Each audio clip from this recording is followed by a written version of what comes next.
Welcome to Salsidoparanormal. I'm your host, James Salcido, and tonight I'm continuing my review of The Book of the Damned by Charles Fort. As always, you can find all episodes of the show, social media, and ways to listen to the show at the website, and support the show as well, at the website, and that is salsidoparanormal.com. That's SALSIDO paranormal.com. There are many ways to support the show. You can share the show with others and rate and review the show. You can also check out the Patreon page and sign up for the extra content there for as little as $1 a month. You can also check out the merchandise store and get shirts of all different kinds and some other items with designs made by friends of the show. And support is never expected but always appreciated, as there are expenses in making these shows. Also, special thanks recently to several friends of the show that have made donations in one way or another to the show. Really appreciate that. All of you out there, you know who you are. Um, that's this. I would Things would not be going overall as well as they are with the show right now without that help. So really appreciate it. So please check out links to friends of the show. That would of course be Jen, the Arcane Observer.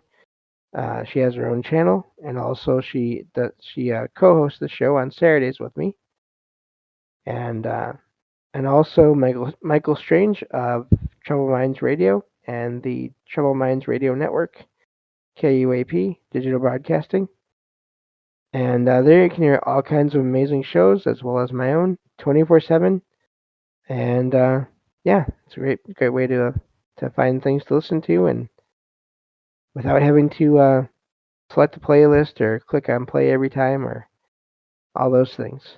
So I believe that covers all of that.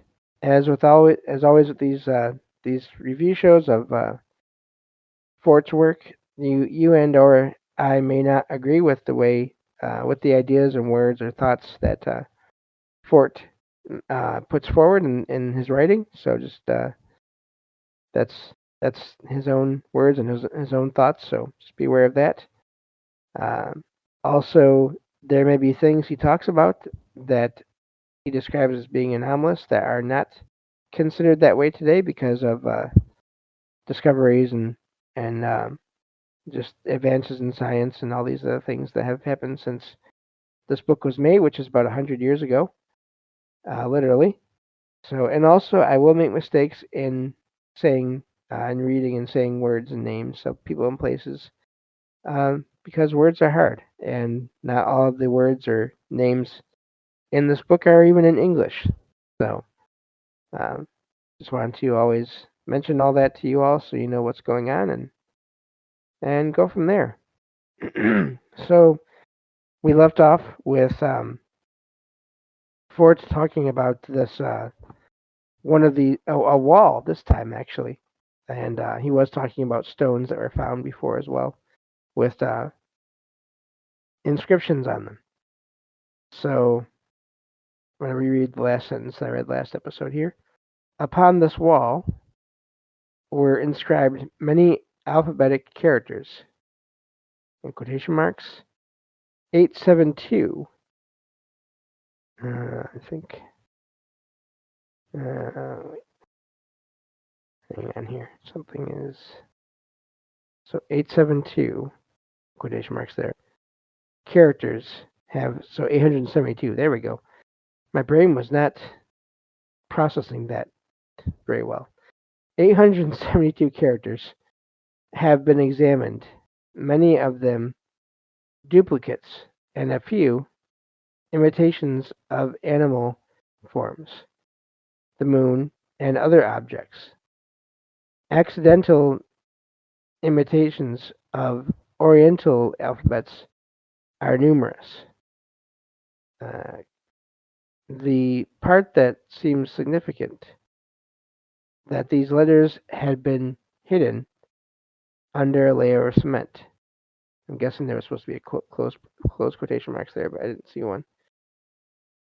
And still, in our own heterogeneity, or however you say that, or unwillingness or inability to concentrate upon single concepts, we shall, or we shan't, accept that, though there may have been a lost colony or a lost expedition from somewhere upon this earth, and extra mundane visitors who could never get back, there have been other extra mundane visitors who have gone away again, altogether quite in analogy with the Franklin expedition and Peary's flittings in the Arctic, and a wreck that occurred to one group of them, and the loot that was lost overboard. The Chinese seals of Ireland, not the things with the big, wistful eyes that lie on ice and that are taught to balance objects on their noses, but inscribed stamps with which to make impressions. Proceedings of the Royal Irish Academy 1-381. A paper was read by Mr. J. Hubbard Smith, descriptive of about a dozen Chinese seals that have been found in Ireland. They are all alike, each a cube with an animal seated upon it. It is said that the inscriptions upon them are of a very ancient class of Chinese characters. The 3 points that have made a leper and an outcast of this datum, but only in the sense of disregard, because nowhere that I know of is it questioned. Agreement among archaeologists that there were no relations in the remote past between China and Ireland. That no other objects from ancient China, virtually, I suppose, have ever been found excuse me, in Ireland. The great distances at which these seals have been found apart. After Mr. Smith's investigations, if he did investigate or do more than record, many more Chinese seals were found in Ireland, and with one exception, only in Ireland. In 1852, about 60 had been found. Of all archaeologic finds in Ireland, in quotation marks, none is enveloped in greater mystery, close quotation marks, parentheses, Chambers Journal, 16-364, close parentheses. According to the writer in Chambers Journal, one of these seals was found in a curiosity shop in London. I'm guessing they mean the UK there, or England there, Britain. When questioned, the shopkeeper said that it had come from Ireland. In this instance, if we don't take instinctively to our expression, there is no orthodox explanation for your preference. It is the astonishing scattering of them over field and forest that has hushed the explainers. In the proceedings of the Royal Irish Academy 10-171, Dr. Fraser says that they, in quotation marks, appear to have been sown broadcast over the country in some strange way that I cannot offer a solution of, in quotation marks. The struggle for expression of a notion that did not belong to Dr. Fraser's era, in quotation marks, the invariable story of their find is what we might expect if they had been accidentally dropped, close quotation marks. 3 were found in Tipperary, 6 in Cork, 3 in Down. Apparently that's a place name. That's interesting. 4 in Waterford. All the rest, 1 or 2 to a country. No, I'm sorry, county. But one of these Chinese seals was found in the bed of the river Boyne, I'm not sure, near Clonard, Meath, when workmen were raising gravel. That one, at least, had been dropped there. And that's the end of chapter 11. So let's get started on chapter 12. Astronomy. And a watchman looking at half a dozen lanterns where a street's been torn up. There are gas lights and kerosene lamps and electric lights in the neighborhood. Matches flaring, fires in stoves, bonfires, house afire somewhere, lights of automobiles, illuminated signs. The watchman and his one little system. Ethics. And some young ladies and the dear old professor of a very select seminary. Drugs and divorce and rape, venereal diseases, drunkenness, murder, excluded. The prim and the precise, or the exact, the homogeneous, the single, the puritanic, the mathematic, the pure, the perfect. We can have illusion of this state, but only by disregarding its infinite denials. It's a drop of milk afloat in an acid that's eating it. The positive swamped by the negative. So it is intermediateness, where only to be positive is to generate corresponding and perhaps equal negativeness.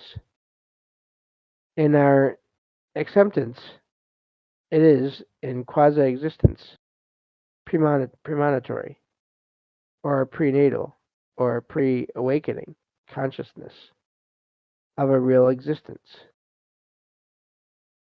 But this consciousness of realness is the greatest resistance to efforts to realize or to become real, because it is feeling that realness has been attached. Our antagonism is not to science, but to the attitude of the sciences that they have finally realized, or to belief instead of acceptance, to the insufficiency, which, as we have seen over and over, amounts to paltriness and puerility of scientific dogmas and standards. Or if several persons start out to Chicago and get to Buffalo, and one be under the delusion that Buffalo is Chicago, that one will be a resistance to the resistance, there we go, to the progress of the others. So astronomy and its seemingly exact little system.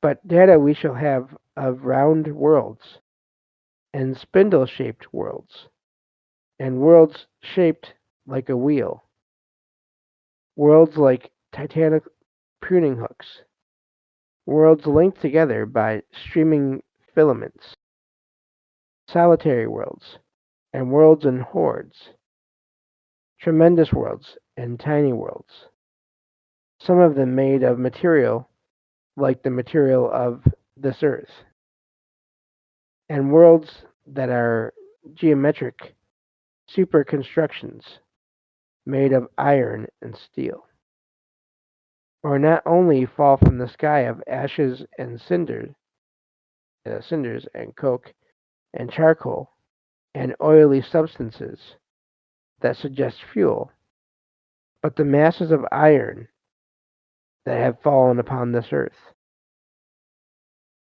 Wrecks and flotsam and fragments of vast iron constructions, or steel.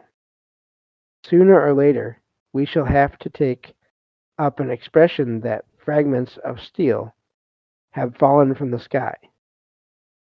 If fragments not of iron, but of steel have fallen upon this earth.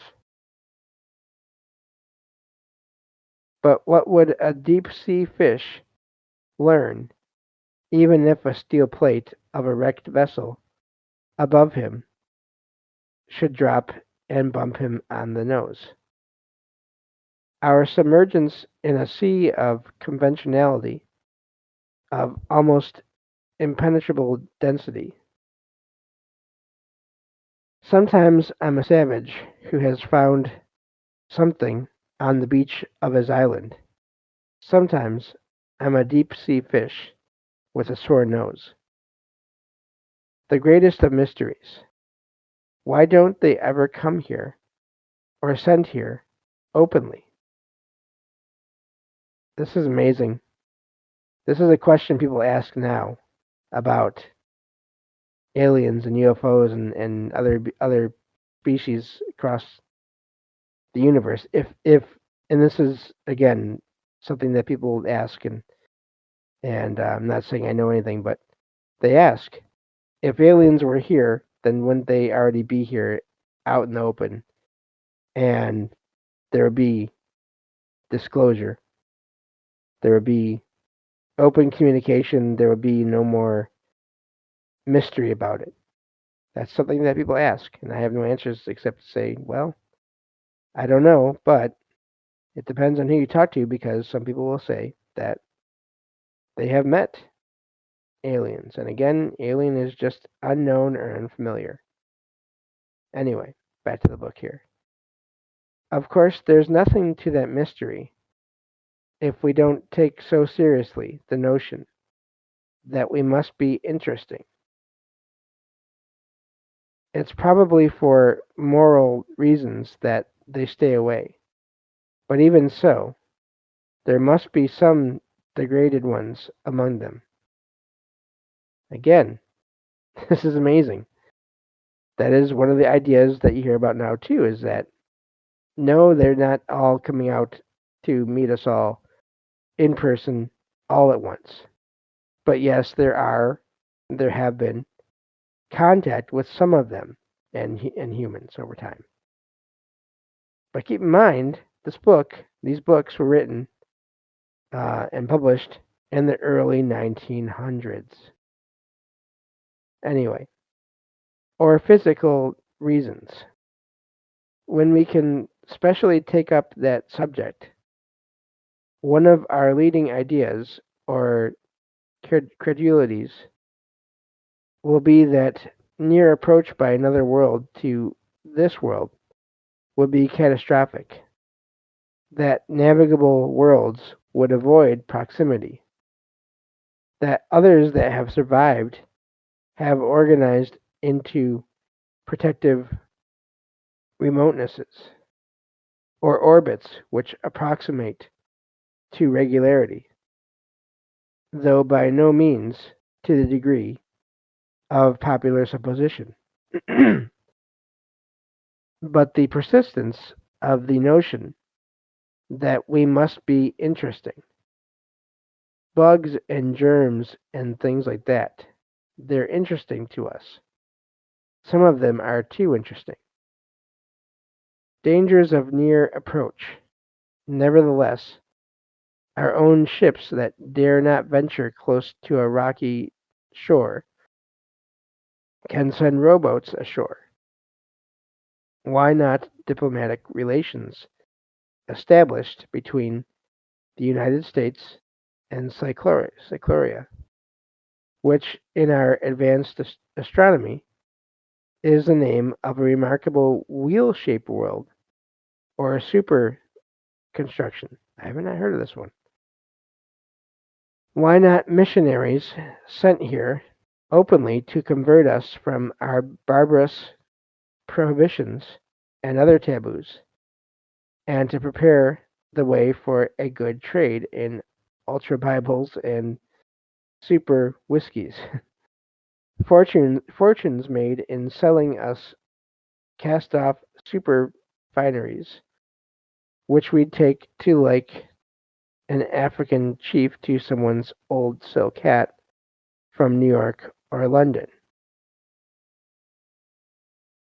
The answer that occurs to me is so simple that it seems immediately acceptable.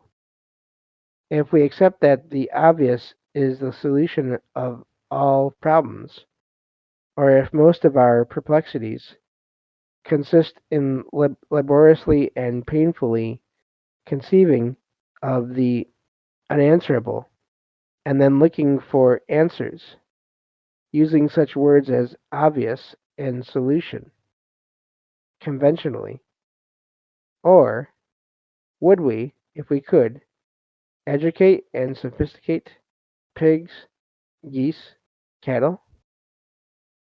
Would it be wise to establish diplomatic relations with the hen that now functions satisfied with mere sense of achievement by way of compensation? I think we're property. I should say we belong to something. That once upon a time this earth was no man's land. That other worlds explored and colonized here and fought among themselves for possession, but that now it's owned by something. Okay. That something owns this earth, all others warned off. Let's see here. Nothing in our own times, perhaps, because I am thinking of certain notes I have, has ever appeared upon this earth from somewhere else as openly as Columbus landed upon San Salvador, or as Hudson sailed up his river, but as to surreptitious visits to this earth in recent times, or as to emissaries, perhaps, from other worlds, or voyagers who have shown every indication of intent to evade and avoid, we shall have data as convincing as our data of oil or coal burning aerial superconstructions. And that is definitely where we'll leave off because that's the next paragraph is way too big to get into. So now it looks like what Ford is saying here. It's funny. I've been listening to Disneyland of the Gods by John Keel, and he actually quotes part of that. What I just read there as well. The part about we are property, and speaking as humans, the whole species are property, and this world is property somehow. Keel quotes that in his own writing. I think in multiple books. So anyway, looking forward to getting back to this next time when we can, because I think it's going to get really interesting from here. Thank you all for listening, and I will talk to you all next time on Salsidoparanormal. Take care.